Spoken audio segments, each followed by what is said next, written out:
இளைய தளபதி விஜயோடைய ஆக்டிங் கெரியரை மாத்தி அமைச்ச இல்ல அவருக்கு ஒரு டர்னிங் பாயிண்டா அமைஞ்ச திரைப்படங்கள் அப்படின்னு சொன்னா அதுல நிறைய திரைப்படங்கள் இருக்கு. ரொம்ப முக்கியமான திரைப்படம் போக்கிரி.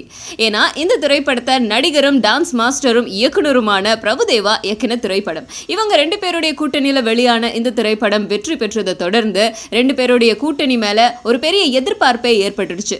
சோ அந்த வகையில வில்லு திரைப்படம் வெளியாச்சு. பட் போக்கிரி அளவுக்கு அந்த திரைப்படம் ஓடலனாலும் இவங்க 2 பேர் மேல இருந்த நம்பிக்கை உடையாம இன்னமும் இருந்துட்டு இருக்க காரணத்தினால பிரபுதேவா அடிக்கடி விஜய் வச்சு திரும்பவும் ஒரு படம் பண்ணணும் அப்படிங்கிற ஆசையை வெளிப்படுத்திட்டே இருந்தாரு. அதுக்கான நேரம் வந்துருச்சு அப்படின்னு கூட சொல்லலாம். ஏன் அப்படின்னா பிரபுதேவா விஜயை சந்திச்சு ஒரு அதிரடியான ஆக்ஷன் காமெடி திரைப்படத்துடைய கதையை சொல்லியிருக்காரு. அந்த கதை விஜய்க்கு ரொம்ப பிடிச்ச மாதிரி தெரியுது. ஏன்னா ரொம்ப நேரம் அந்த திரைப்படத்தை பத்தி விவாதம் பண்ணிட்டே இருந்தாங்களாம். அண்ட் இதனுடைய ஃபைனல் முடிவு, அதிகாரப்பூர்வமான முடிவு இன்னும் கொஞ்ச நாட்கள்ல வெளியாகும். அண்ட் இந்த நேரத்துல பிரபுதேவா ஏற்கனவே ஹீரோவா நிறைய திரைப்படங்கள் பண்ணதுனால இன்னொரு திரைப்படம் ஹீரோவா பண்ணலாம் அப்படின்னு முடிவு பண்ணியிருக்காராம்.